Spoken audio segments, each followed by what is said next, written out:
掌声有请这一对，有请。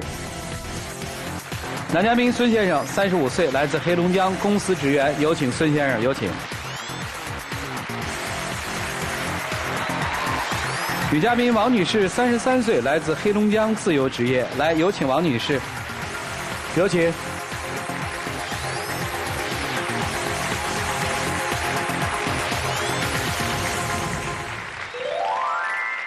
欢迎两位啊！这自由职业是干嘛呀？就是在家带孩子，属于家庭主妇吧。多大了孩子？9岁。结婚多少年啊？结婚12年了。哦，结婚12年，啊，孩子9岁哈，男孩女孩？女孩。啊，今天是你要来的？对。为什么而来呢？就希望通过上这次节目对他有所改变。你老公怎么了？你要改变他？他这个人就是特别不会心疼人，不会照顾家，不会照顾我和女儿。说你。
我说主动给我妈打电话，结婚这么多年了，你说你什么时候张罗年节给我妈打个电话，带着我和女儿回家看一看。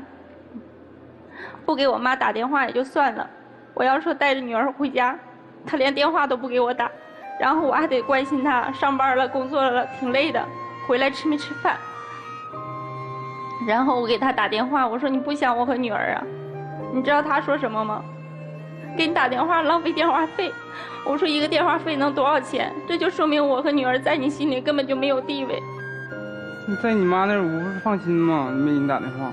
这么多年了，回家了，你说家里家务活你从来都不知道帮我干一些。你说女儿身体不好，进屋回来了，你知道吗？天天就知道玩手机看电视，一进屋不是沙发上就是床上，从来没说帮我料理一些家务。本来虽然说我不工作，但是家里的活这一天也挺细碎的，挺多的。你说你回来了，我知道你工作一天挺累的，跟你说两句话他都特别不耐烦，都不愿意理我。因为平时上班挺累，就晚上回家能想歇一会儿，看看电视，动动手机。你说往那一坐的时候，你就不是扒拉我，就是让我干这个，让我干那个。你平时单位上班没时间，就想下班回家能歇一会儿。那人家两口过日子，你说一个在那做饭的，一个在那摘菜的，你说你天天就知道饿了的时候找我，还有什么时候说你能想到我？你说我又不是一个保姆。你这种日子过了多少年？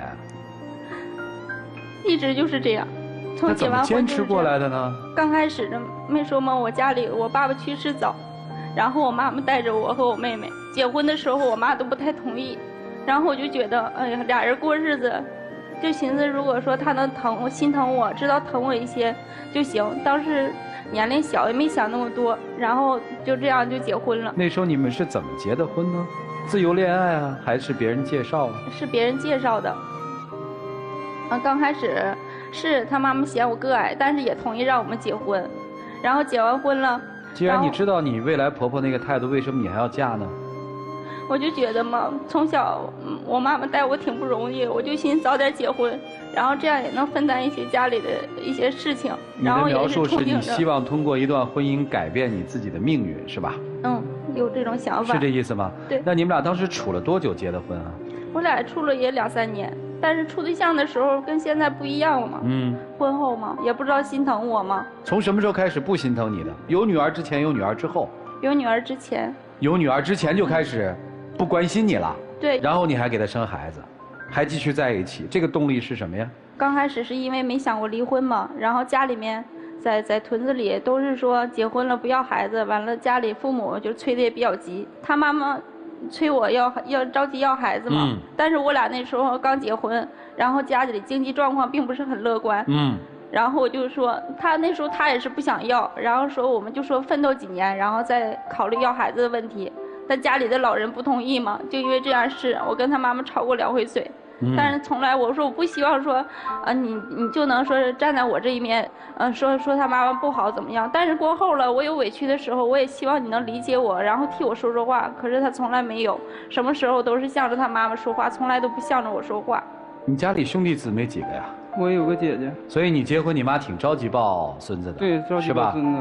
原来他挣钱都是给我，然后我来料理家里这一块花销。每个月虽然说挣的钱不多，但是说各项的费用啊、开支啊、支出啊，都料理的挺明白的。然后，但是有的时候钱花光了，然后我就跟他说：“我说这个月又没钱了，我告诉他节约一些，省一些。”他就说我特别气愤的生气着说我啊，你钱又花在哪儿了？怎么又没有钱了呢？就特别气愤。完了这2年没什么孩子，随着孩子上学各方面事情挺多的，完了我记忆也不好。然后我说那你来管钱吧，我说你料理家务。结果到现在可倒好，料理的一塌糊涂。来的之前家里的各项费用啊、欠费什么都料理不明白。然后我一说，我说你看，你知道我以前料理这家有多难的时候，他就会哎呀唉声叹气，从来不想一想说哎呀媳妇儿你挺辛苦的，挺不容易的，然后从来不会这样讲。孩子婆婆帮你带过吗？不帮我带，自己一个人带的。对，一个人带大的。带孩子确实太辛苦了。现在这个孩子没说吧，每天上学呀，然后学习课外的这些辅导班啊，没说都是我自己在经过，从早上忙到晚上，有的时候回家了连饭都吃不上，这样都报了很多班。小朋友一个月要花多少钱啊？不算他的正常那个吃喝和穿戴吧，每个月的5个班费用在1000多元左右。报班要1000多。然后其他的费用呢？其他的费用没细算过。他一个月挣多少钱啊？现在的工资一个月是5000块。5000块，能剩下来吗？剩不下，房贷每个月是1500元，然后孩子是1000元，然后还不算吃喝，然后剩下的2000多块钱家里面的开销啊，这些各项费用啊，然后他还要开车嘛。这种状态你怎么不出去工作呢？我很好奇，因为孩子已经9岁了吗？我家孩子有毛病。什么毛病啊？他现在是肾病综合症。就是特别需要人照顾，离不开人，是这样。大概什么时候发现的呢？23个月的时候。23个月的时候就发现了。对。老家对这有什么想法呀？他就是总说我妈不帮他看孩子，这是一方面。完了，其实有些时候我也很抱怨他，那他妈也不帮我们看孩子，只给他妹妹看孩子。妹妹工作没人带孩子，所以说那边也有个孩子需要看，然后我们离得又远，所以说我妈只能给我妹妹看孩子。而且孩子现在说我家孩子这身体状况问题，我妈也说，也心疼我，也想说帮我带，但是没办法，说真的，一旦带不好了，说这个责任她也是承担不起的嘛，所以一直以来。这些年我家孩子就是谁也没带过，就是一直是我自己在带，也没办法去工作。那这个宝宝现在需要长期服药吗？是的。服药是不是还有一笔钱？对。也就是说，这先生挣的5000块钱是完全要花掉的，对吧？对，剩不下。累不累？心里累不累？心累。再一个，为了孩子，没办法。有很多以前没有孩子的时候，我其实也会浪漫，也会那个照顾人什么。但自从孩子有病之后，没有那个精力，只是一门心思只能是赚钱。因为孩子花销太大，比我们所有人加起的那个支出都要大。我不是说你非得说在浪漫这体现在花多少钱的事儿上，我说这么多年了，你从来没有说像人家夫妻俩啊一起拉个手去看个电影啊，不用说你给我买多少花呀，或者花多少钱我就开心，就是说明在每件事上，你只要说哎呀媳妇儿让我理解你，你从来都不说，一有什么事儿啊那脸就拉得可长了，就特别的生气，然后他像个孩子似的。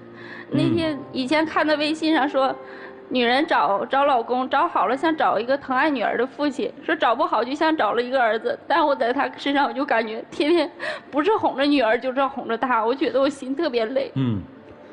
婆婆对你们家宝宝生病怎么看呀？帮衬你们吗？现在说这不是他自己工作嘛，然后有的时候家里钱确实不够花，然后在孩子吃药啊、看病这一方面确实帮助我们不少。也就是说，婆婆是帮衬你们的，对吧？对，钱的方面能帮着我们一些。婆婆有没有说过这孩子身体不是特别好，所以咱们再要一个比较健康的宝宝？就是这样说的。你的想法是？但我觉得，我说如果你想要的话，你这个孩子你帮我拉扯，让我不这么累的话，我可能说这个孩子也就早就要了。但我就觉得我现在自己带着一个，本身孩子身体状况还有毛病，然后他现在还处在上学这个阶段，然后我说你是要了2胎，然后他也说不帮我带，你说我是看大的还是看小的？你跟婆婆谈过吗？也唠过，谈过。他就说不帮你看。然后刚开始。我妈人的脾气不好，她带孩子，她基本上没带过孩子。因为我姐我俩小的时候是我奶奶带大的，我妈那有一点事儿，她就脾气先上来，所以跟我媳妇儿，她俩始终整不到一起去。婆婆是这样，她也是这样，家里的事吧不帮带，然后干什么还都毛毛愣愣的。孩子小的时候有一次，我说你帮我擦一擦地，孩子可地爬嘛，我说那屋里那么脏，弄得孩子到时候肯定是要生病的。我说你帮我擦擦地，是帮你擦了，赌气囊塞的在那擦着地，孩子在那玩，他一关门把孩子手淹了，干什么都是毛毛愣愣的。天天不是说回家了，不是看电视就是玩手机。我说你娶媳妇儿，跟他聊会儿天吧。在家了，出去不能看电影。我说在家找个电影看，然后看一会儿电影。我说这块是演的是什么呀？我说谁是好人，谁是坏人呢？有时候看不懂，哎呀，就可不耐烦了，就瞅着，哎，就说你能不能看，不能看就上一边去，就这样说我。你说我就觉得，真的是这些年感觉挺委屈的，就一点都不会心疼人。你是特后悔嫁给他吗？后悔。我来问你先生，你们这个小家应该是你妻子说了算吧？对。你家庭条件好吗？不是很好，一般，对吧？对。所以她当时嫁给你是因为你很听话，是还是不是？她当时嫁给我也是因为喜欢我这人。喜欢你这人。对。喜欢的是她听话，对不对？对。所以其实她听话这个本质是没有变的，对吧？是。变的只是说，这个男人好像做什么你都觉得别别扭扭，是吧？是。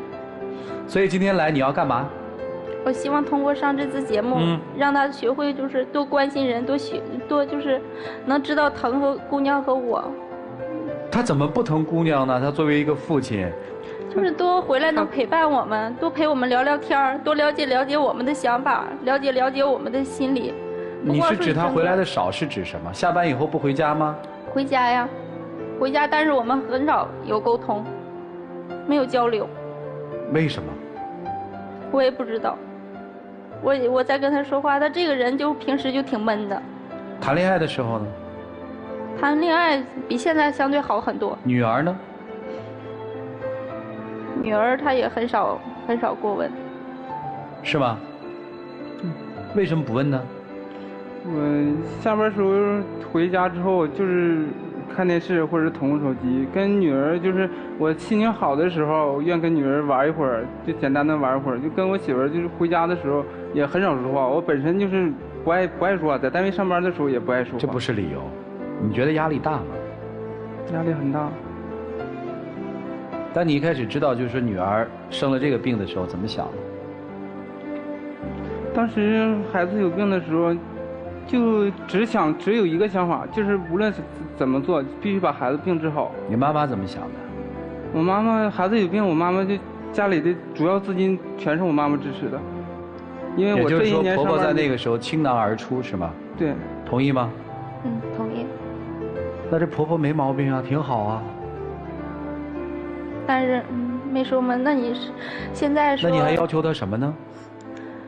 没要求婆婆怎么样，我就觉得这个男人特别没有担当，特别没有男人的那个。我们把这件事情向另外一个更坏的方向演绎一下，姑娘哈，好不好？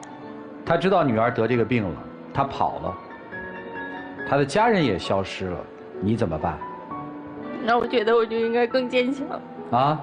那你为什么现在不能更坚强呢？这么多年了，我觉得我现在太累了。哦，太累了。所以其实你看到的是，在这段婚姻当中，因为有一个生病的宝宝，所以最累的人是你，对吗？对。他不累，他的妈妈不累，他们都没有压力，他们没有把那个宝宝当成他们自己的宝宝，是这样吧？我觉得。你觉得可能吗？如果是这样，他们不是早跑了吗？我要问先生一个问题。你现在还爱他吗？还是责任？爱他。啊？还爱他。你觉得他容易吗？作为女人来讲，家庭这块我对家做的确实是不够多，他确实也不容易。好。他还爱你，你还爱他吗？说实话，没关系。更爱女儿。啊？更爱女儿。更爱女儿，所以就是问题都摆在这儿了。老师们看怎么办吧？一起进入丘比特问卷，来。米娜老师，在听您的这一生啊，这个半生吧，这半生里头，我会觉得您仿佛一直在做同一个动作。您觉得在自己妈妈身边，仿佛那个日子不是很好，您选择嫁到了她家。当时您也有说，她家条件也没有那么好，但为了解决自己娘家的负担，您觉得早一点组建家庭对妈妈比较好，对吗？所以您是在成年以后自己能挣钱改变命运的时候，选择了放弃自己的能力，转而投奔了另一个比原生家庭显得稍微好一点的人。这是您的第一个动作。然后再接下来，等您生了女儿了以后，日子没有像您期待的那么好，因为女儿生病了。您不管怎么说，您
如果您不能调整一个状态，等待他回家的话，他依然跟您没有办法沟通。您刚刚还有讲到一个抱怨是什么？我就觉得他这个人一直以来就特别的，就是不在意我。您想让他在意你，首先得请您先在意起自己。您现在能不能够回答？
跟丈夫聊一聊，你觉得你的老婆有工作吗？没有。错，你老婆正在做着一份世界上最艰辛而又最孤单的工作，就是做你家庭的主妇。她在家里要安排什么呢？你听一听啊，做饭，孩子，她要当医生，她要当老师，她要去当财务，她要当采购。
相爱，忘了什么是爱，忘了怎么去爱。其实，我觉得我在说你们的时候也没有什么立场，是因为什么？因为我一听到你们现在这个状况的时候，我自己先懵了。确实都很不容易。别说这个肾病综合症，我刚还查了一下，就别说这个病，就是前一段时间我儿子一个小小的感冒发烧，那一周都把我和我先生折磨得够呛。就更何况你们这在9年当中，应该是7年，从2岁的时候知道了得这个病，7年当中，这么长的一个病程的里程，对于双方来说都是非常受打击的一件事情。所以从这个角度来说呢，是理解和心疼你们。但是，谁的人生不苦？谁不是一边喊着活不下去了，还一边努力活着？我们老说一句话，比上不足，比下有余。当你觉得真的日子很苦，过不下去的时候，就阿 Q 精神，看一看过得不如你们的人。如果你们是消极的态度去面对生活，那生活给你们反馈回来的也同样是消极的东西。但如果当你们把心态调整到积极乐观的模式的话，那生活带给你们的可能也是阳光。丈夫，我告诉你一个非常简单的一个方法，你在家里面安一个监控。你看一看监控的内容，你看一看这一天妻子是怎么过的。在网上有一个最近非常火的一个短片，就是讲了一个2岁孩子的妈妈的一天。我跟你说，全职妈妈连一泡屎都不能拉安生，真的一点不夸张。站着吃饭，上厕所不敢关门，关上门孩子就在外面哭。当然你们现在已经过去那个时候了，可是他就是这样过来的，你知道吗？他不是没有工作，曲老师说的特别好，他是一个全年无休的工作。你还有周6日，他有吗？你还能用手机电视逃避一下，他去哪儿逃避？想想女儿吧，生的是女儿，以后也会嫁人，嫁一个像你这样的丈夫，你以后到女儿的家里面，看到她过的日子，你是什么样的心情？就说这么多吧，希望你们的生活能够越来越好，谢谢。好，谢谢山大老师，来涂老师。父亲早年去世，本想着找一个能够给自己如父如兄的爱的丈夫，谁知道找到一个不太懂事儿，甚至稍微有点幼稚的丈夫，结果孩子又患上肾。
好吗？啊，好了，接下来一起进入真情60秒。老婆，从咱俩相知相识到现在这么多年，我一直都爱着你。虽然孩子有病的时候出现了点儿就是不愉快吧，但是我希望你好好考虑考虑，咱俩，我想跟你一起幸福的走完这一生。其实说真心话，孩子今天这样，我也知道说咱们全家人都挺努力的，但是对我而言，我觉得我这些年真的太累心了。我也想说，在以后的日子里，我觉得我应该试着也多为我自己考虑一些。来，请亮灯啊！谢谢2位啊，请回吧，谢谢你们啊。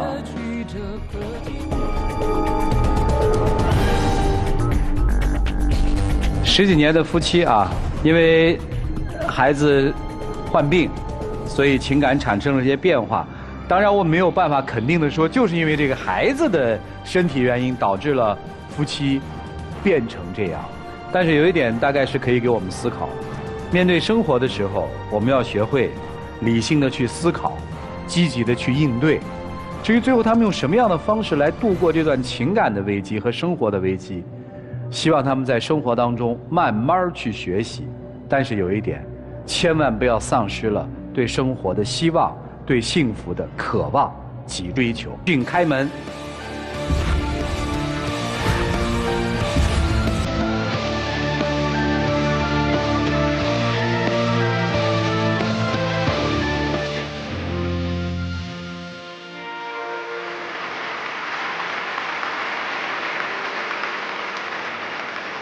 赶紧去抱抱他呀！